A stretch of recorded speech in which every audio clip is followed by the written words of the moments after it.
The Garmin Vivosmart 5 is deceptively simple. It looks like a standard fitness tracker on the outside, but inside it packs many of the same features from Garmin's more expensive smartwatches. Let's check it out.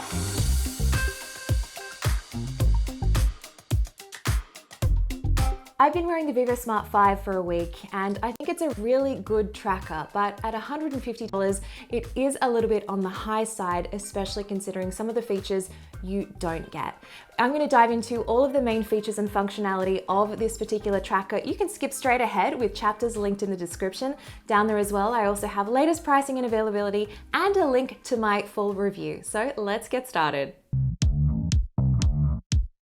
There's really not that much to talk about when it comes to the design of the Vivosmart 5. It really just does look like your standard run-of-the-mill fitness tracker. Instead of interchangeable straps, the actual body of the tracker itself just pops straight out from the band like so, and you can buy different ones of these to change up the look of the band. I quite like it. It's simple, it's no fuss and no frills. That simplicity also extends to the monochrome screen. Now, I was honestly a little bit surprised to see a black and white screen on a fitness tracker in 2022, especially one that does cost $150, considering most of its other competitors do have color screens, such as, say, the Fitbit Charge 5. In practice, it really wasn't as much of a downside as I initially thought. The screen is bright, easy to see in broad daylight. It does have an automatic brightness sensor, and for the most part, I could make out all of my stats and workout metrics really easily. The one thing I would say though is that notifications might sometimes be a little bit more tricky to see on this. If you struggle reading smaller screens, then you might have a little bit of difficulty reading notifications that come through from either your iOS or Android device on the screen of the Vivosmart 5, just because it is so small. Unfortunately, there is no way to change the text or font size on the clock face itself. That said, some of the main stats and metrics that you might only be interested in seeing, like your steps and your heart rate, do surface as really big on the screen, so that was nice to see, even if notifications are a little bit small. Unfortunately, there is no always on display like there is on competitors such as the Fitbit Charge 5. With this watch, you'll either need to tap the screen to turn it on, press the button on the screen itself, or you can use a raise to wake gesture to activate the watch face so you can see the time and your workout stats. Navigation is really simple. You swipe up and down from the main screen to see things like your step count, as well as the body battery, which we'll talk about in a little bit, and things like your sleep score. You can also hit that main button on the screen itself, just underneath it, and that will pull up your main menu, which gets you to your activity tracking, as well as your settings, and things like being able to change the watch face. The Vivosmart 5 does everything you'd expect for health and fitness tracking, and a little bit extra.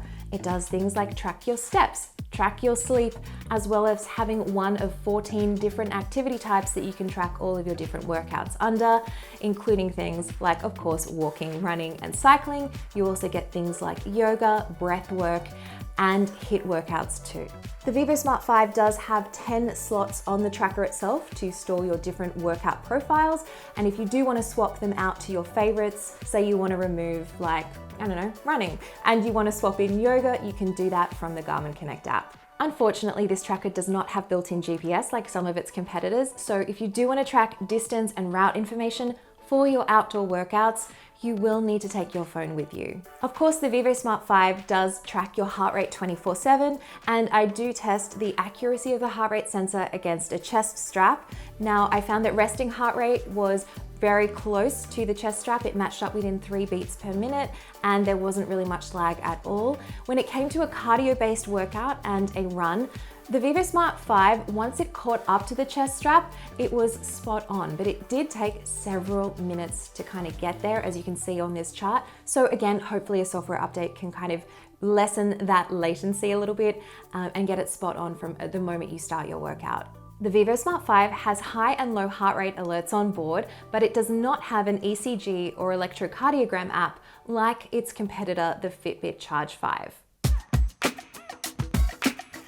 It's not all fitness stuff, of course. The Vivosmart 5 also tracks your sleep and overall recovery. You can wear this 24/7 if you want, because the battery does last a fair amount of time that we'll talk about in a little bit. Sleep tracking is good, although it does present you with a sleep score, which sometimes doesn't always correlate with how I felt after I, got up from my sleep in the morning, which is not unique to the Vivosmart 5. I often have this issue with other wearables that do present me with a sleep score, but the data is pretty comprehensive. You get to see things like your sleep stages, including REM and deep sleep, as well as your respiration rate. And of course, you can track blood oxygen overnight or SpO2 levels, although that does eat into your battery life.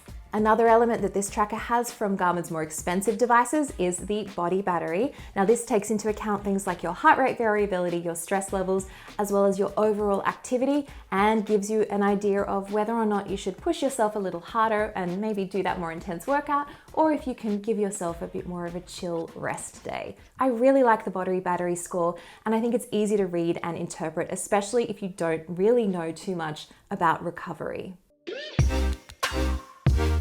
All of your data is surfaced in the Garmin Connect app, which is a really comprehensive look at all of your health and fitness data that this little tracker can deliver. But I would say it is kind of overwhelming, especially if you're a first-time user. So don't feel bad about seeing all of this information and kind of feeling like you have no idea what to do with it. Do take some time to go through the interface and really customize it to only see the pieces of information that actually really matter to you. One more thing to note about the Vivosmart 5 is that it does not have an altimeter, so it will be tracking elevation data using calculations from your phone. Okay, let's get into the smart features, notifications, and of course, the battery life, which is super important. Now, as I mentioned, iOS and Android compatibility for the Vivosmart 5. You can see calls and text notifications, as well as app notifications coming through from your phone, but you can only send quick canned responses from Android. The Vivosmart 5 also has music controls, and these work with pretty much any streaming service or music app that's on your phone. There is no music storage on board, however, which is not a surprise given its size and price. Like other Garmin devices, the Vivosmart 5 does support Live Track. This sends a live location to selected friends or family members during your outdoor workouts. However, you do need to take your phone with you for this to work. Now let's get into battery life. The Vivosmart 5 does perform pretty well on this front. It's rated to get to 7 days of battery life between charges. However, that is of course going to depend on your usage patterns. For me, I do have probably a little bit more of heavy use than say that standard that Garmin was measuring that against. I've so far gotten about 5 full days out of the Vivosmart 5 before needing to charge. That's taking into account things like doing a 30 to 60 minute GPS workout every day, as well as having automatic screen brightness on. And I did SpO2 or blood oxygen tracking one night during sleep tracking, but every other night I've had it turned off to do my sleep tracking just without SpO2. So not too bad, but not necessarily best in class. So there you have it. The Vivosmart 5 is a do-it-all tracker. Almost, with a couple of omissions such as a color screen and no built-in GPS, just connected GPS. I think there are some trade-offs here for the price, but if you are someone who is looking for their very first fitness tracker, or maybe you're someone who's already in the Garmin ecosystem with a higher end watch and just wanting something a little bit more simple to wear on a day-to-day basis, this could be a really good buy. But of course, stay tuned for lots more comparisons and reviews here on CNET. You can also read my entire full review on the Vivosmart 5. That's linked for you in the description below. Thanks for watching, and I'll catch you later.